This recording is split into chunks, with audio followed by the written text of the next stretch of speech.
ಈಗಾಗಲೇ JDS BJP ಪಾದಯಾತ್ರೆ ಎರಡನೇ ದಿನಕ್ಕೆ ಕಾಲಿಟ್ಟಿದೆ. ಈ ವಿಚಾರವಾಗಿ ಮಾತಾಡಲಿಕ್ಕೆ ಕೇಂದ್ರ ಸಚಿವರಂತ ಎಚ್ ಡಿ ಕುಮಾರಸ್ವಾಮಿ ಅವರಿದ್ದಾರೆ. ನೇರವಾಗಿ ಅವರ ಮಾತಾಡ್ತೀನಿ. ಸರ್, ಈಗ ಎರಡನೇ ದಿನದ ಪಾದಯಾತ್ರೆ ಕಾಲಿಟ್ಟಿದೆ.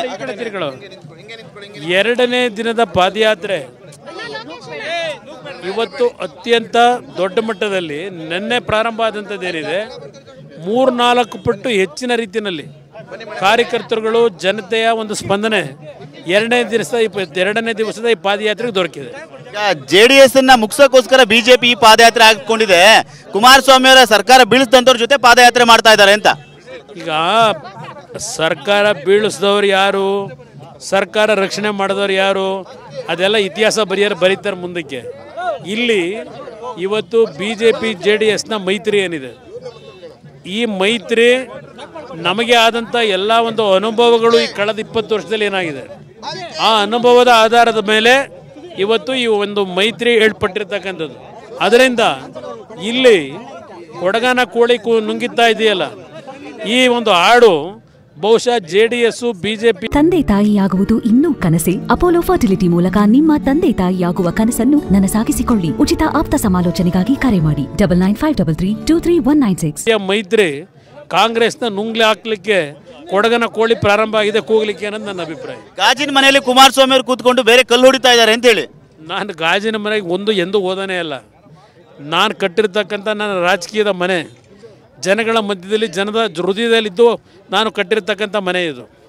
ನಾನು ಯಾವುದೇ ರೀತಿಯ ರಾಜಕೀಯದ ಗಾಜಿನ ಮನೆಯನ್ನು ಕಟ್ಕೊಂಡಿಲ್ಲ. ಅದರಿಂದಲೇ ಇಷ್ಟು ನೇರವಾಗಿ ಮಾತನಾಡ್ತೀನಿ. ನಾನು ಯಾವುದೇ ವಿಷಯಗಳನ್ನು ಮಾತಾಡಬೇಕಾದ್ರೆ ವಿಷಯಗಳನ್ನು ಮುಚ್ಚಿಟ್ಟು ಮಾತಾಡೋನಲ್ಲ, ಇರ್ತಕ್ಕಂಥದ್ದು ನಾನು ನೇರವಾಗಿ ಚರ್ಚೆ ಮಾಡಿ. ಕುಮಾರಸ್ವಾಮಿ ಅವರು ಈ ಮೂಡ ಹಗರಣದ ಬಗ್ಗೆ ಮಾತಾಡ್ತಾರೆ. ಅವ್ರದ್ದು ಎಲ್ಲೆಲ್ಲಿ ಎಷ್ಟೆಷ್ಟು ಜಾಗ ಇದೆ ಜಮೀನಿಂದ ಬಿಚ್ಚಿಡ್ಲಾ ಅಂತಿದ್ದಾರೆ DK ಶಿವಕುಮಾರ್ ಅವರು. ಅಧಿಕಾರ ಅವ್ರ ಕೈಯಲ್ಲಿ ಇದೆಯಲ್ಲ, ಬಾಯಲ್ಲಿ ಬಿಚ್ಚಿಡಬೇಡಿ. ಸರ್ಕಾರದಲ್ಲಿ ನಿಮಗೇನು ಅಧಿಕಾರ ಕೊಟ್ಟಿದ್ದಾರೆ ಜನ, ಆ ಅಧಿಕಾರವನ್ನು ಸರಿಯಾಗಿ ಬಳಕೆ ಮಾಡ್ಕೊಂಡು ಏನೇನು ಜನಗಳ ಮುಂದೆ ಬಿಚ್ಚಿಡ್ತಕ್ಕಂಥ ಕೆಲಸ ಮಾಡಿ. ನೀವು ಕೇಂದ್ರದ ಮಂತ್ರಿ ಇದ್ದೀರಿ. ಈಗ ರಾಜ್ಯಪಾಲರನ್ನ ಕೇಂದ್ರ ಸರ್ಕಾರ ದುರುಪಯೋಗ ಮಾಡಿಕೊಂಡು ಅಹಿಂದ ನಾಯಕರನ್ನ ಟಾರ್ಗೆಟ್ ಮಾಡಲಾಗಿದೆ ಸಿದ್ದರಾಮಯ್ಯ ಅವ್ರನ್ನ ಅಂತ ಹೇಳ್ತಾ ಇದ್ದಾರೆ. ಇಲ್ಲಿ ಹಿಂದುಳಿದವರು ಮೇಲ್ವರ್ಗದವರು ಪ್ರಶ್ನೆ ಇಲ್ಲ. ಪ್ರಜಾಪ್ರಭುತ್ವದ ವ್ಯವಸ್ಥೆಯಲ್ಲಿ ಒಬ್ಬ ಮುಖ್ಯಮಂತ್ರಿ ಆದರೆ ನಾಡಿನ ಸಂಪೂರ್ಣ ಜನತೆಯ ರಕ್ಷಣೆಯನ್ನು ಮಾಡ್ತಕ್ಕಂಥ ಮುಖ್ಯಮಂತ್ರಿ. ಒಂದು ಸಮಾಜಕ್ಕೆ ಮುಖ್ಯಮಂತ್ರಿ ಅಲ್ಲ. ನಾಯಕತ್ವ ಒಂದು ಸಮಾಜದ ನಾಯಕತ್ವ ಅಲ್ಲ. ರಾಜಕಾರಣದಲ್ಲಿ ಒಂದು ಸಮಾಜಗಳು ನಿಮಗೆ ಬೆಂಬಲ ಕೊಡೋದು ಬೇರೆ. ಆ ಬೆಂಬಲವನ್ನು ಬರೀ ಸೀಮಿತಗೊಳಿಸ್ಲಿಕ್ಕಾಗೋದಿಲ್ಲ. ರಾಜಕಾರಣದಲ್ಲಿ ಇಡೀ ನಾಡಿನ ಜನತೆಯ ಕಲ್ಯಾಣಕ್ಕೆ ಕೆಲಸ ಮಾಡಬೇಕಾದಂಥದ್ದು ಪ್ರತಿಯೊಬ್ಬ ರಾಜಕೀಯ ವ್ಯಕ್ತಿಯ ಕರ್ತವ್ಯ. ಇದನ್ನು ಮೊದಲು ಅರ್ಥಕೊಂಡ್ರು ಸಾಕು. ಅವರು ಕಾಂಗ್ರೆಸ್ ಸರ್ಕಾರವನ್ನು ಕೆಡುತ್ತೀವಿ ಅಂತೇಳಿ ಕುಮಾರಸ್ವಾಮಿ ಅವರು ತಿರುಕನ ಕನಸನ್ನು ಕಾಣ್ತಾ ಇದ್ದಾರೆ, ಹಗಲು ಕನಸು ಕಾಣ್ತಾ ಇದ್ದಾರೆ ಬಿಜೆಪಿ ಕಾಂಗ್ರೆಸ್ JDS ಅಂತ. ನಾನು ಕೆಡುತ್ತೀನಿ ಅಂತ ಎಲ್ಲೂ ಹೇಳಿಲ್ಲ. ಎಲ್ಲಾದರೂ ಹೇಳಿದ್ದೀನ? ನಾನು ಅವರ ಸ್ವಯಂಕೃತ ಅಪರಾಧದಲ್ಲಿ ಹಲವಾರು ಜನ ಈಗೇನು ಮುಖ್ಯಮಂತ್ರಿ ಸ್ಥಾನಕ್ಕೆ ಟವಲ್ ಹಾಸ್ಕೊಂಡು ಕೂತಿದ್ದೀರಿ, ನಿಮ್ಮಲ್ಲೇ ವಿಶ್ವಾಸದ ಕೊರತೆ ಏನಿದೆ.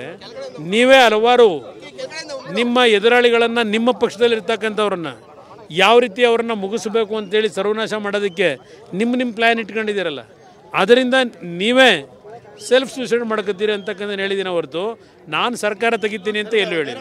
PSI ಹಗರಣದ ಬಗ್ಗೆ ಒಂದು ಹೋರಾಟ ಮಾಡಿತ್ತು. ಇವತ್ತು PSI ಆತ್ಮಹತ್ಯೆ ಆಗಿದೆ. ಇದನ್ನು ನೀವೇನು ಯಾವ ರೀತಿ ವ್ಯಾಖ್ಯಾನ ಮಾಡ್ತೀರಾ ಅಂತ ಹೇಳಿ. ಇದು ಆ ಹೆಣ್ಣು ಮಗಳೇ ಹೇಳ್ತಾ ಇದ್ದಾಳಲ್ಲ, ಪಾಪ ಚಿಕ್ಕ ವಯಸ್ಸಿನ ಹೆಣ್ಣು ಮಗಳು, ಗರ್ಭಿಣಿ ತಾಯಿ. ಆ ಹೆಣ್ಣು ಮಗಳು ಇವತ್ತು ಆ ಕುಟುಂಬಕ್ಕೆ ಆಗಿರ್ತಕ್ಕಂಥ ಮಾನಸಿಕ ಹಿಂಸೆ, ಈ ಸರ್ಕಾರದ ಆಡಳಿತವನ್ನು ನಡೆಸಬೇಕಾದ್ರೆ ಅಧಿಕಾರಿಗಳಿಗೆ ಯಾವ ರೀತಿಯಲ್ಲಿ ಮಾನಸಿಕ ಹಿಂಸೆ ಕೊಟ್ಟು ಹಣಕ್ಕೋಸ್ಕರವಾಗಿ ಅವರನ್ನು ಇವತ್ತು ಸಂಕಷ್ಟಕ್ಕೆ ಈಡು ಮಾಡ್ತಾ ಇದ್ದಾರೆ. ಆ ಒಂದು ಮಾನಸಿಕ ಒತ್ತಡದಲ್ಲಿ ಆ ವ್ಯಕ್ತಿಯನ್ನು ಆತ್ಮಹತ್ಯೆ ಮಾಡ್ಕೊಂಡಿದ್ದಾರೆ. ಅದು ಹೆಸರಿಗೆ ಆತ್ಮಹತ್ಯೆ. ಈ ಸರ್ಕಾರ ಕೊಲೆಗಡಕ ಸರ್ಕಾರ ಅಂತಕ್ಕಂಥದ್ದನ್ನು ಮತ್ತೊಮ್ಮೆ ಸಾಬೀತುಪಡಿಸಿ. ನಿಮ್ಮ ಭದ್ರಕೋಟೆಯಲ್ಲಿ ನಡೀತಾ ಇರುವಂಥ ಹೋರಾಟ ಇದು, JDS ಭದ್ರಕೋಟೆಯಲ್ಲಿ ನಡೀತಾ ಇರುವಂಥ ಹೋರಾಟ. ಈ ಹೋರಾಟದಲ್ಲಿ ನಿಮಗೆ ಜಯ ಸಿಗುತ್ತಾ ಅಂತೇಳಿ? ನಾಡಿನ ಜನತೆಗೆ ಜಯ ದೊರಕಬೇಕು. ಇಲ್ಲಿ ವೈಯಕ್ತಿಕವಾಗಿ ನನ್ನದೇನಿಲ್ಲ. ಈ ಸರ್ಕಾರ ಬಂದ ಮೇಲೆ ಯಾವುದೇ ರೀತಿಯ ಅಭಿವೃದ್ಧಿ ಇಲ್ಲ. ಈ ರಾಜ್ಯದಲ್ಲಿ ಕೇವಲ ಗ್ಯಾರಂಟಿ ಹೆಸರುಗಳನ್ನು ಭಜನೆ ಮಾಡಿ ಅದಕ್ಕೂ ಸರಿಯಾಗಿ ಹಣವನ್ನು ಕೊಡದೆ ಇವತ್ತು ಈ ಸರ್ಕಾರ ಲೂಟಿ ಹೊಡೆಯತಕ್ಕಂಥ ಕೆಲಸಕ್ಕೆ ಕೈ ಹಾಕಿದ್ದಾರೆ. ಇವತ್ತು ಹಲವಾರು ಉದಾಹರಣೆಗಳನ್ನು ಕೊಡಬಲ್ಲೆ ಯಾವ ರೀತಿ ಸರ್ಕಾರ ನಡೀತಿದೆ ಅಂತೇಳಿ. ಯಾವ್ಯಾವ ರೀತಿ ಒಬ್ಬೊಬ್ಬ ಅಧಿಕಾರಿಯ ಪೋಸ್ಟಿಂಗಿಗೆ ನೀವು ಏನು ಹಣ ನಿಗದಿ ಮಾಡ್ಕೊಂಡಿದ್ದೀರಿ. ಈ ರೀತಿಯ ಒಂದು ಆಡಳಿತದಿಂದ ಎಲ್ಲಿಂದ ನೀವು ಪ್ರಾಮಾಣಿಕವಾದ ಅಧಿಕಾರಿಗಳು ಕೆಲಸ ಮಾಡಲಿಕ್ಕೆ ಸಾಧ್ಯ? ಅಧಿಕಾರಿಗಳನ್ನು ಹಿಂಸೆ ಕೊಟ್ಟು ಅವರಿಂದ ಹಣ ವಸೂಲಿ ಮಾಡಿ ಆ ಅಧಿಕಾರಿಗಳು ಎಷ್ಟರ ಮಟ್ಟಿಗೆ ಜನಗಳ ಕೆಲಸ ಮಾಡಲಿಕ್ಕೆ ಸಾಧ್ಯ? ಅವ್ರು ಕೊಟ್ಟಂಥ ಹಣ ಎಲ್ಲಿಂದ ವಾಪಸ್ ಪಡಿಬೇಕು? ಮತ್ತು ಜನಗಳ ಜೋಬಿಗೆ ಕೈ ಹಾಕಬೇಕು. ಇಂಥ ಒಂದು ಆಡಳಿತ ನಡೆಸ್ತಾ ಇದ್ದೀರಿ, ಇದನ್ನು ಜನ ಮೆಚ್ತಾರ?